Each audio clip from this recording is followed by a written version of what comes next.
Sir ನಮಸ್ತೆ. ರಾಜ್ಯದಲ್ಲಿ ಯಾವುದೇ ಸರ್ಕಾರಿ ಸ್ಥಳಗಳಲ್ಲಿ RSS ಆಚರಣೆ ಮಾಡ್ಲಿಕ್ಕಿಲ್ಲ. ಅದಷ್ಟೇ ಅಲ್ಲದೆ ಯಾವ್ದಾದ್ರು ಸರ್ಕಾರಿ ಅಧಿಕಾರಿಗಳು RSS ಅಲ್ಲಿ ಇದ್ರೆ ಅವರನ್ನ ಕೆಲಸದಿಂದ ತೆಗೆಯುವುದೆಲ್ಲ ಕೆಲಸ ಮಾಡ್ತಾ ಇದ್ದಾರೆ. ಏನಂತ ಅನಿಸ್ತದೆ ನಾನು? ಅದೆಲ್ಲ ರಾಜಕೀಯ ಉದ್ದೇಶದಿಂದ ಮಾತ್ರ ಮಾಡುವುದು. RSS ಅಂತ ಸಂಘಟನೆ ಅಲ್ಲ. RSS ನಲ್ಲಿ ನಮ್ಗೆ ಧರ್ಮದ ಬಗ್ಗೆ ಅಥವಾ ಸಂಸ್ಕಾರದ ಬಗ್ಗೆ ಕಲಿಸುವುದು ಬಿಟ್ರೆ ಯಾವುದೇ ದೇಶದ್ರೋಹ ಮಾಡುವಂತ ಕೆಲಸ ಇದನ್ನು ನಮ್ಗೆ ಕಲಿಸುವುದಿಲ್ಲ. ದೇಶಕ್ಕಾಗಿ ಬೇಕಾದ ಎಷ್ಟೋ ಸರ್ವಿಸ್ ಮಾಡ್ತಾ ಉಂಟು. ಭೂಕಂಪ ಆಗ್ಲಿ ಇಲ್ಲದ್ರೆ ಫ್ಲಡ್ ರಿಲೀಫ್ ಆಗ್ಲಿ ಎಲ್ಲ ರಿಲೀಫ್ ಮಾಡ್ತಾ ಇದ್ದಾರೆ. ನಮ್ಮ ದೇಶ ಧರ್ಮದ ಉಳಿವಿಗಾಗಿ RSS ಬೇಕು. ಒಬ್ಜೆಕ್ಷನ್ ಮಾಡುವುದು, ಅದಕ್ಕೆ ಬ್ಯಾನ್ ಹಾಕುವುದು ಅಂತದೆಲ್ಲ ಸರಿಯಲ್ಲ. ಹೌದು, ಅವರಿಗೆ ಸಣ್ಣದಿಂದ ಸಹ ದೇಶಕ್ಕೋಸ್ಕರ ಒಳ್ಳೇದು ಮಾಡ್ಬೇಕಂಬ ಅಭಿಪ್ರಾಯವಿರ್ತದೆ. ಒಂದು ಪರ್ಟಿಕ್ಯುಲರ್ ಕಮ್ಯುನಿಟಿಯನ್ನು ಎಪೀಸ್ ಮಾಡಲಿಕ್ಕೆ ಅವರು ಟ್ರೈ ಮಾಡ್ತಾ ಇದ್ದಾರೆ ಅಷ್ಟೇ.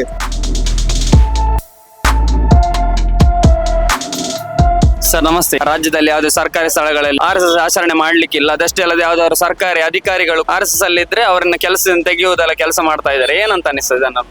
ಅದೆಲ್ಲ ರಾಜಕೀಯ ಉದ್ದೇಶದಿಂದ ಮಾತ್ರ ಮಾಡುವುದು. RSS ಅಂತ ಸಂಘಟನೆ ಅಲ್ಲ.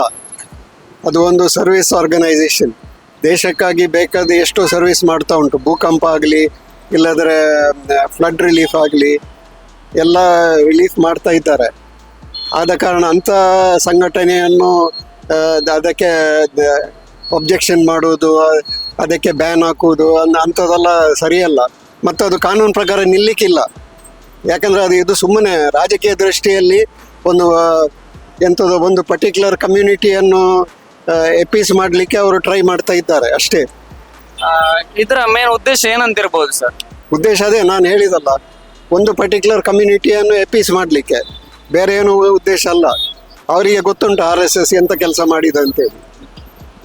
RSS ಯಾಕೆ ದೇಶಕ್ಕೆ ಬೇಕು ಅಂತ ಅನಿಸ್ಲಿ?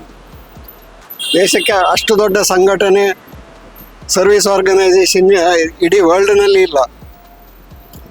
ಆದ ಕಾರಣ RSS ಬೇಕು. ಅದೀಗ 100 ವರ್ಷ ಕಂಪ್ಲೀಟ್ ಆಗಿದೆ. ಜನರಿಗೆ 90% ಜನರಿಗೆ ಗೊತ್ತುಂಟು RSS ಏನಂತೇಳಿ. ಜನರಿಗೆ ಅರ್ಥ ಮಾಡಿಕೊಳ್ಳುವ ಅಗತ್ಯ ಏನಿಲ್ಲ, ಅವರಿಗೆ ಆಲ್ರೆಡಿ ಗೊತ್ತುಂಟು. ಇದು ಬರೇ ರಾಜಕೀಯ ದೃಷ್ಟಿಯಲ್ಲಿ ಮಾಡಿದ್ದು, ಬೇರೆ ಏನಲ್ಲ. RSS ಸಂಘಟನೆ ಯಾವುದೇ ಕೆಟ್ಟ ಕೆಲಸ ಮಾಡಲಿಲ್ಲ, ಒಳ್ಳೆ ಕೆಲಸವೇ ಮಾಡ್ತಾ ಉಂಟು. ಯಾಕಂದ್ರೆ ನಾನು ಸಣ್ಣದಿಂದ ಕೂಡ RSS ಅಲ್ಲಿ ಇದ್ದೇನೆ, ಶಾಖೆಗೆ ಹೋಗ್ತಾ ಇದ್ದೇನೆ. ಆ ಕಾರಣದಿಂದ ನಾನು ಹೇಳಿ ಬಯಸುದೇನೆಂದ್ರೆ, RSS ನಲ್ಲಿ ನಮ್ಗೆ ಧರ್ಮದ ಬಗ್ಗೆ ಅಥವಾ ಸಂಸ್ಕಾರದ ಬಗ್ಗೆ ಕಲಿಸುವುದು ಬಿಟ್ರೆ ಯಾವುದೇ ದೇಶದ್ರೋಹ ಮಾಡುವಂತ ಕೆಲಸ ಇದನ್ನು ನಮ್ಗೆ ಕಲಿಸುವುದಿಲ್ಲ. ಯಾವ ಕಷ್ಟಕ್ಕೆ ಸ್ಪಂದಿಸಬೇಕೆಂಬುದನ್ನೆಲ್ಲ ಹೇಳಿಕೊಡ್ತಾರೆ ವಿನಃ ಬೇರೆ ಯಾವುದೇ ದೇಶದ್ರೋಹ ಮಾಡುವಂತ ಕೆಲಸವನ್ನು ಹೇಳಿಕೊಡುವುದಿಲ್ಲ. ಆದ್ರಿಂದ ನಮ್ಮ ದೇಶ ಧರ್ಮದ ಉಳಿವಿಗಾಗಿ RSS ಬೇಕು. ಅದಷ್ಟೇ ಅಲ್ಲದೆ ಯಾರ ಕಷ್ಟಕ್ಕೆ ಸ್ಪಂದಿಸ್ಬೇಕಂತ ಹೇಳಿಕೊಡ್ತಾರೆ. ಮತ್ತೆ ಸಣ್ಣ ಮಕ್ಕಳಿಂದ ಕೂಡ ಬಂದು ಅಲ್ಲಿ ಸಂಸ್ಕಾರವನ್ನು ಕಲಿತಾರೆ. ಹೌದು, ಅವರಿಗೆ ಸಣ್ಣದಿಂದ ಸಹ ದೇಶಕ್ಕೋಸ್ಕರ ಒಳ್ಳೇದು ಮಾಡ್ಬೇಕಂಬ ಅಭಿಪ್ರಾಯವಿರ್ತದೆ.